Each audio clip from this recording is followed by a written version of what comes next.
Hey everybody, James with Love My Pups, my breeder supply, question and answer session for questions from the last 10 days. So here we go. So somebody's asking about incubators and setting the temperature up to 105. What's going on here is they're talking about canine herpes virus. And if you have puppies that are afflicted with that, to put them in an environment that's 105 degrees will help stop the development of the canine herpes virus. They can't survive, the virus that is, does not do well with the high temperatures. And they're worried about, would that not fry the puppies at that temperature? Well, the first thing is that would be baking, not frying, because frying is always in oil.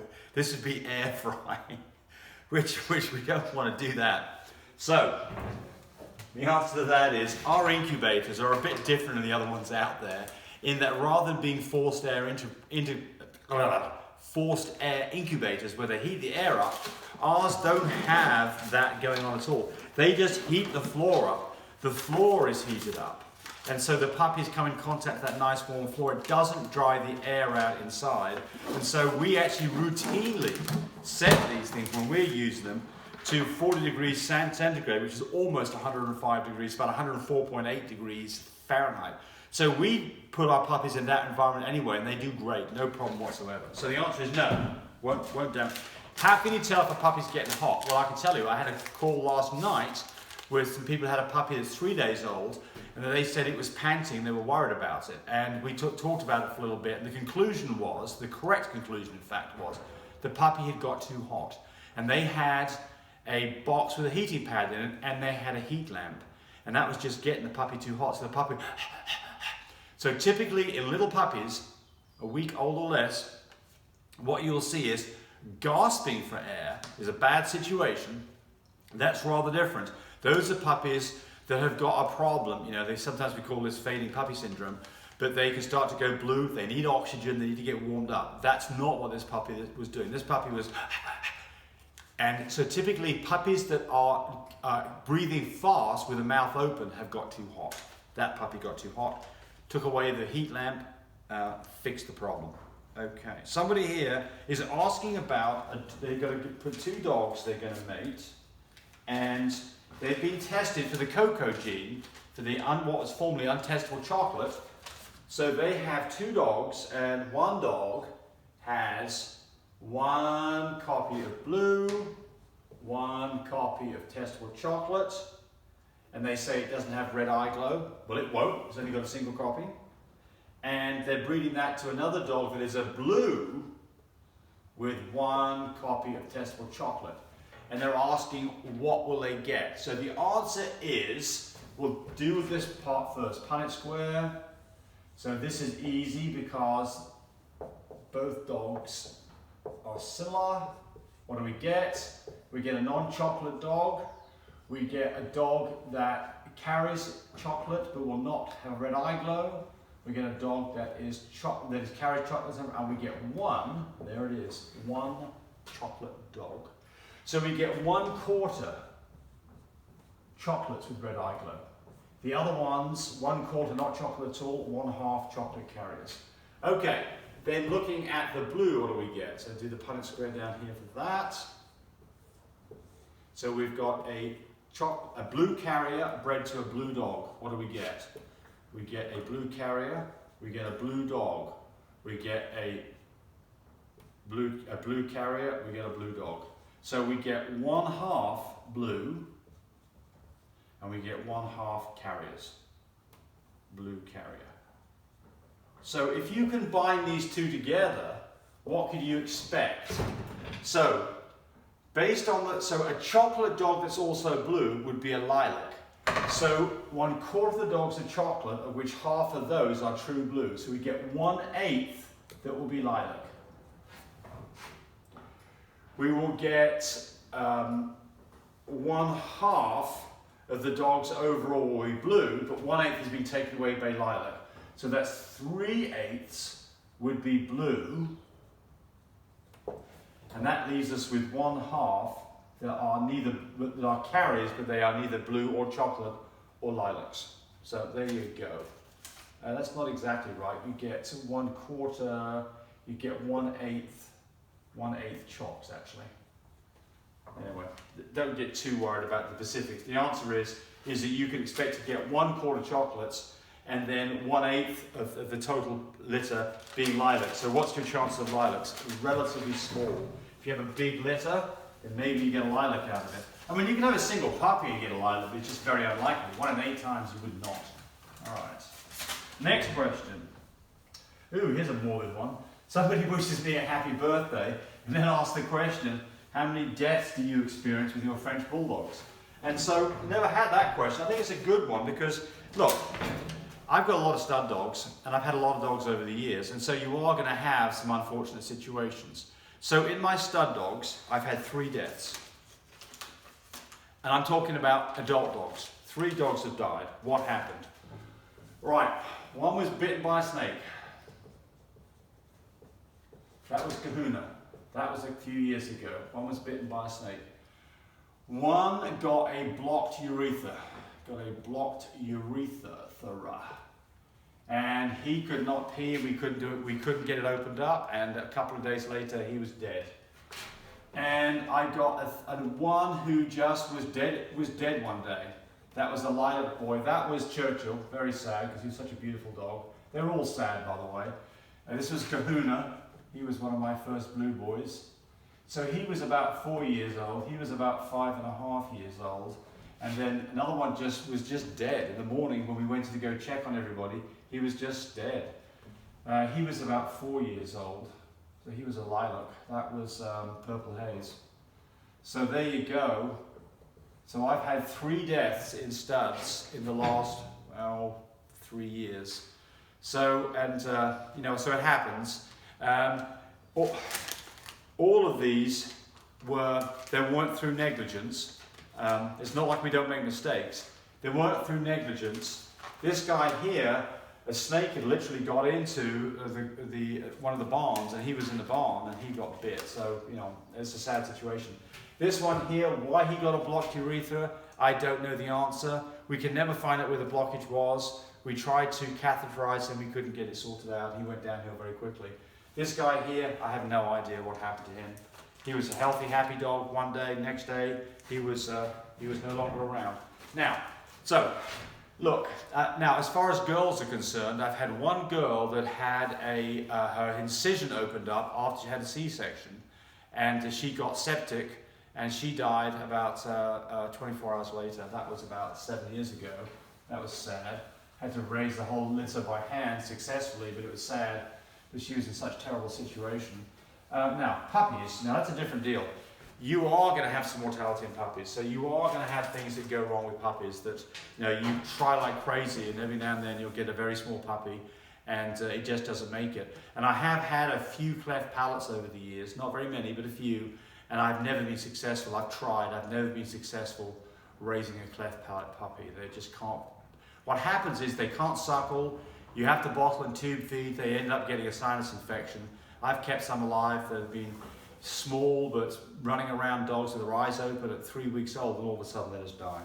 So sad, but just part of what goes on. I think if you do any raising of dogs, you have many dogs, any dog you have, of course, eventually is going to die. I mean, a French bulldog, you can expect them to live between 8 and 12 years. So we should be outliving our dogs. Is it possible for a dog to be pregnant but not show it? Absolutely it is. So it's not an uncommon thing at all that you'll have a dog that's got a single puppy in there. With a French bulldog, they tend to hold them up fairly high in their rib cage, and you can get in a situation where you don't think the dog is pregnant, but it is, and you can get caught out on this. And the secret to this, or the right answer to this is, if you've got a dog that you're in doubt as to whether it's pregnant, go get an x-ray done when you're about 4 or 5 days out from your first due date. That way you won't get caught short. If you don't do that, you could very likely have a puppy showing up completely unannounced, maybe in the middle of the night. Puppy might not make it, you might have a huge bill. I had a guy in New York who ran into this situation. He had a $6,800 vet bill for a puppy that didn't make it. That was not a good day for him. So, absolutely, if you're not sure, your dog was bred, you're not sure, then I recommend going and getting an x-ray done or radiograph done to find out what's going on. Holly says she has, I think this was a German Shepherd, had 2 puppies, a small litter, which is small for Germans because normally they'll have like 8 to 12 puppies. Anyway, one of the puppies died and the whole thing went septic. She had to have a C-section done. The single puppy that was there survived. Should you breed again? So my thoughts is that you breed again if the previous litter was successful. That means that the mum bounced back, she was nice to her babies, you had a healthy litter, you breed again. If any of those things aren't the case, then you have to ask the question, should I do this again? So the first thing is that a dog, especially a large dog that's had to have a C-section, I would recommend that you continue the C-section. And the reason for that is that you've now got a scar on the uterus where the dog was opened up for the C-section, on the uterus itself. And when a dog naturally whelps, you have high interuterine pressures that could cause a break in the thinned out wall where the C-section scar was on the uterus. So the first thing is I think you need to be prepared to have C-section with that dog from there on out. And should you get that dog pregnant? I mean, you know, if you've got a history of this dog had more than one, you know, aborted puppy, then I think definitely not. The chances are that it doesn't happen again, and it wasn't, you know, it's just one of those things. But, you know, I think you have to use your own judgment on this because, you know, honestly, it could go either way. Okay, somebody talking about they've got a dog, they had blood in the dog's semen. Is this a problem? So typically the answer is not. Just as, and I see this occasionally, specifically on dogs that are used infrequently. Dogs that are used infrequently, it's quite common that I'll see that they'll produce a drop of blood in their semen and it makes it look really pinkish. Historically, it's never been a problem. That semen has always been fine. I don't think this is an issue at all. A dog that is routinely and continuously producing blood in its semen, I would get concerned about. And that dog I would probably have checked out. Exactly how they check that dog out and what they can do about it, I don't have a good answer because I haven't been in that situation. But I have been in a situation where I've had a little bit of blood in the semen. It doesn't concern me. Why don't you let your dogs breed naturally? Well, the answer is in the French Bulldog world, these dogs have a hard time hooking up and doing it naturally. And if you let them do it naturally, typically what happens is the stud dog gets absolutely wore out. And when you actually need him to produce, he just squirted his sample on the ground. So the answer is that we always do artificial inseminations of all of our Frenches. And the other thing is that it alleviates the issue that you might get a nasty disease like brucellosis or canine herpes virus. You rule that out too. Somebody says, what's wrong with brindle? Because I did a whole video on why not to have brindles. There's nothing wrong with brindle dogs. If you love brindles, absolutely produce brindles. And there's no the reason that I don't breed brindles is just a financial reason. That's it. It's just simply the money side of it. Is that brindle dogs, they do very well in the show ring. You'll see they're a very dominant colour. You see lots of brindle Frenches. They're beautiful dogs. Reverse brindles, I think, are very pretty, but they wipe out things like tan points that don't show up. And for that reason, we don't have brindle in our dogs. I actually got 2 stud dogs that have brindle, and the other ones do not. So it's just a thing about the colours you're producing. There's absolutely nothing dangerous or wrong with brindles whatsoever. How many times should I AI? So the answer to that one is that I like to do twice. So what we do is typically, we'll do this graph that I'm drawing all the time, which is progesterone level on the vertical of a number of 0 through about 20. And then days to breeding, which we've got day 11, day 13, day 5, day 9, day 9. Okay.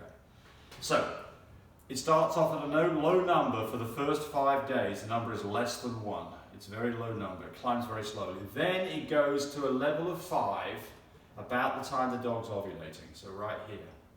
So it goes up fairly quickly. Then after that, it really goes up quickly. And we're at a level of about 15 by the time we're ready to breed. So then it really goes up much quicker. It goes up like this and stays high.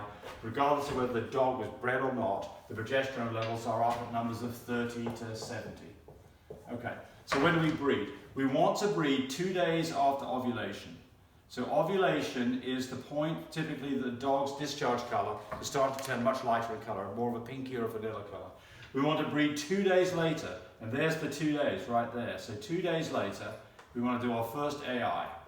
And then we'd like to, and that's a progesterone level of 5. We want to do the first AI on a progesterone level of approximately somewhere between 8 to 15. And then we want to do another AI 2 days after that. So that's 4 days after ovulation. And that number should be at a 15 to a 25. And if we do that, we get good coverage. So that's what the plan is. So then the question begs is, why don't we just keep on breeding continuously every day? And the answer is the stud dog will produce a great semen quality the first time that you pull from him. Maybe slightly less the second time, but if you start pulling from him every day, after 3 or 4 days, his semen count will be crap. So we don't want to be in a situation where we're breeding with a low semen count. So what we'd like to do is wait till we see ovulation, a progesterone level of 5, and breed 2 days later after progesterone of 5, which puts us around a 15. So there's our first breeding is something between an 8 and a 15, and then the second one, if we're going to do that, is 2 days later, gives us really good coverage. We have an extremely good chance of having a nice litter. You can do this without doing a progesterone test, just based on the dog's behavior. So what you're going to see is a dog, female that is, who is ready to be bred, will be in what's called standing heat.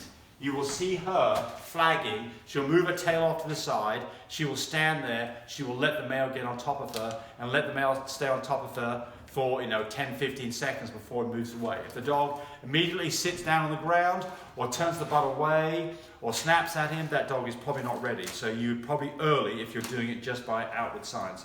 I recommend progesterone test, much more reliable. What do we do with our retired dogs, and do you have those available? Yes, the answer is our retired dogs do one of two things. They either stay with us or we find nice family homes for them. One of the two things. So I've got, for instance, Stitch, my first blue boy, who is now 8 years old. He's not going to be used as a stud dog anymore, but he is absolutely with us, and he will live the rest of his natural life out with us. Unless somebody comes and says, has a nice family environment, says we'd really like to have Stitch. Excuse me, in which case he may go to another home. Okay, so somebody here had a progesterone level of 8.2 and they AI'd the next day and 2 days later. What is my C-section date? Okay, so there is a video I did about things that your vets can get wrong and how it will kill your dog. So go review that. But the answer to this is a progesterone level of 8.2 is typically 1 day after ovulation. So here's ovulation that was on a 5.0. These are the number days. So the next day is is a level of 15. So that's 2 days out, and that's when they did a AI then. Great, you did it right, very good. And then they did another one 2 days after that. And that would be a progesterone level they don't know, but it'll be a progesterone level, say like 25. Did another AI. Great, you did really well. You did well. So when is the C-section date? Well, it's always off ovulation. It is 63 days from ovulation, plus or minus a day typically. So if you know that number, they had this number here, so it'd be 62 days from that 8.2, or 61 days from when they did their first AI. But go look at the video, because the whole thing here is this just gives you a window of opportunity. It is not specifically the day that you should do a C-section. You could get in trouble for various reasons that are explained in the other video. So be very careful, don't just summarily. Lots of vets, they want to schedule a C-section based on when they did the AI. 85% of the time it's fine, 15% of the time it is not. And what happens? Well, two things can happen. The first one is the puppies show up early in the middle of the night and you're caught short with nowhere to go, and I get phone calls where people need help because this has happened, or the puppies are taken too early, their lungs are not developed, and some of the puppies die over the next 48 hours. So go review the other video. So this person's asking about a blue fawn has a chocolate nose. Is it chocolate? Well, first thing is that chocolate, a dog that is, whether it's testable or it's what was formerly the testable chocolates or untestable, a dog that I'm going to write it as this, BB, will have a red eye glow. That will have a red eye glow. That is definitive. If you take that dog into Has to be at least 5 weeks old before this will show up. Much more predominant in dogs that are 6 months old or older. Take them into a totally dark room, turn your cell phone on so the light's on, take a video, not a flash, and you will see this demonic red eye glow, specifically in dogs that are 6 months to however much older. Absolutely obvious, no doubt about it, that is a chocolate dog. A dog that is a chocolate carrier, or a dog that doesn't have chocolate, will never have the eye glow, no eye glow. So you cannot tell anything about those dogs as to whether they carry chocolate. And things like colour of noses and all these kind of things might be an indicator, but if they don't have a red eye glow, they're not chocolate. So I completely ignore all the other things. So you can look at a dog and you can say that looks like a chocolate dog and it's brindle. So you can absolutely get caught out on this.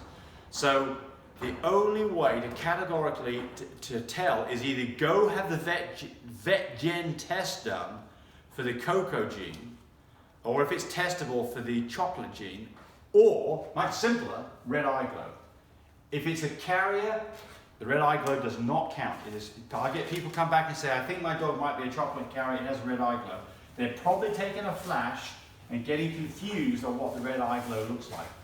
The red eye glow will be almost continuous, and you see it much better if you take a glancing picture video of the dog, where you're looking kind of through the eye. It tends to show up better than straight on. On older dogs, straight on is absolutely obvious. On puppies, much, much harder to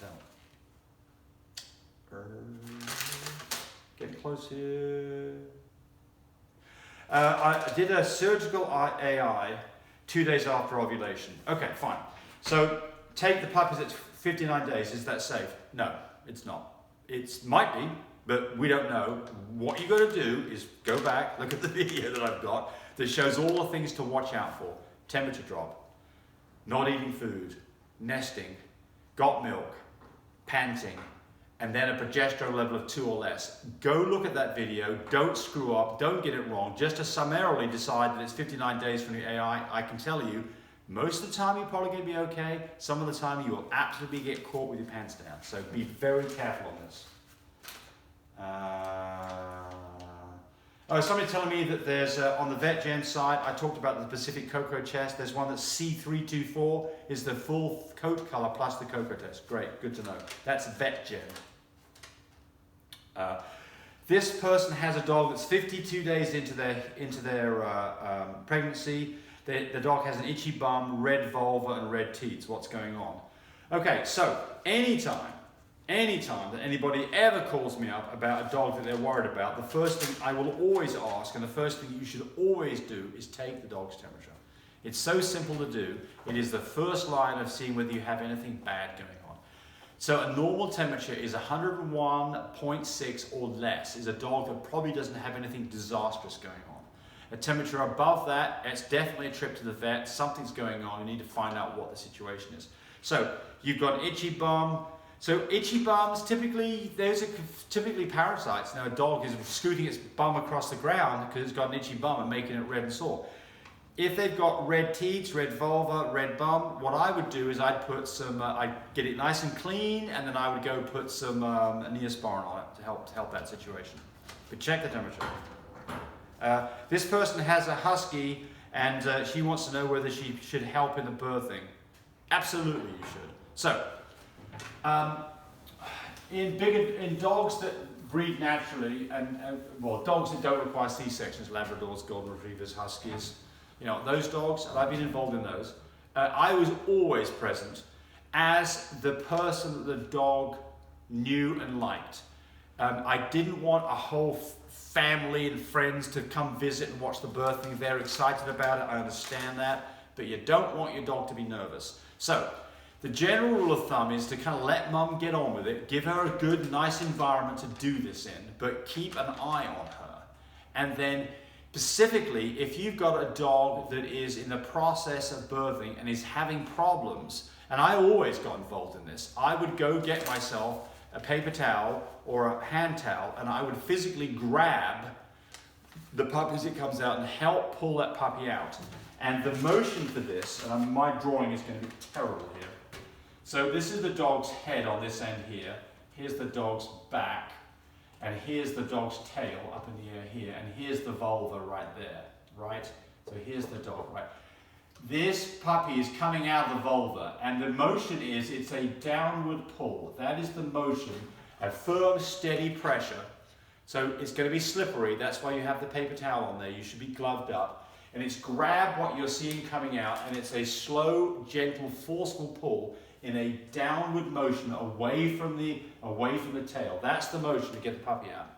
And you know, if this gets to be more of a critical situation if the puppy has been hanging out there for some time, especially if the water's broken, then it's time to get moving with it. Now, how long can a puppy stay alive in that situation, partially in and partially out? The answer is quite some time, maybe half an hour, maybe longer, specifically if the placenta has not separated from the puppy. So when the puppy is born, here's my puppy right here, it's attached to the placenta, which is the umbilical cord, attaches to the placenta. The placenta is attached to the uterus wall. When that separates, the blood supply from that dog is now being removed, and now that dog has got to be outside, out of the sac and breathing, and that's got to happen fairly quickly. How do you know when the placenta is separated? You see a green discharge. You see a green discharge, and any of your dogs, whether you're doing C-sections, natural births, if you see a green discharge, it's time to go to action. If this dog's going to be C-section, you see a green discharge, go to the vet now. Dogs that have been separated are not going to live very long with a separated. Now, you can get a tear in this placenta. So you know what happens is this placenta is physically attached to the uterus wall. This is the uterus, it's attached to the wall. So you can get a tear where you get a bit of leakage and you get some green fluid coming out. That is not a desperate situation yet. It's when the whole placenta has physically detached from the wall, that's when the blood supply to this puppy is no longer there, and this puppy needs to be breathing oxygen within 5-10 minutes. So call to action. You see green fluid, time to step in. If she's straining away and has been straining away for 5 minutes without getting this puppy passed out, call for action. What do? Well, the first thing you do is, what I would do in any dog that's having a natural birth, is go get yourself a tub of Vaseline and smack that Vaseline up a vulva, get your fingers in there and get this whole area inside swaddled up with Vaseline, because that really helps a stuck puppy get loose. So get lots of Vaseline up in there. You can't do any harm with it, and you can absolutely help the situation. Okay. Will a single copy of Coco show? No, it will not. Remember, we're back to the other one I talked about a few minutes ago. A single copy of Coco, a dog that is basically a dog that is that, will never have a red eye glow. So it won't show. The only way that you can tell that is a chocolate carrying dog is because of its parentage. It had a chocolate or a lilac parent, then it's guaranteed to have a one copy of chocolate. Or you've done the VetGen Coco test. Can a female get pregnant when she's not in heat? Well, the short answer to this is absolutely no, it cannot. But the long answer to this is you may not realize the dog is in heat, so it could get pregnant and you think it's not in heat. It's called a silent heat. And some dogs just have silent heats. There's no much indication that anything's going on, but in fact they are in heat. And for those dogs, the only way that you can really tell is to have a progesterone test done. So progesterone level that's rising above 1 is a dog that's in heat. Progesterone level that's 0.2 or less is a dog that almost certainly is either the very beginning stages of heat or is not in heat at all. And dogs, by the way, regardless of whether they've been bred or not, their progesterone levels when they're in heat stay high for a full 60 days, that elevates up to a number that's 20, 30, 40, 50, 60 level of progesterone. A dog that does not stay high will not stay pregnant. So that's another issue you can have here. A dog that was bred successfully, but its progesterone level drops to 15 or less, will abort the puppies. And you can do things about that. You can give progesterone shots to keep the progesterone elevated. All right, there we go. Lots and lots of information, hopefully. Hopefully you like that. If you like it, do this. Subscribe to us. We'd like you to do that. If we think that we've got things wrong, absolutely let us know about it, and we will address that. And of course, the most important thing is, you all know the answer to this: look after your puppies.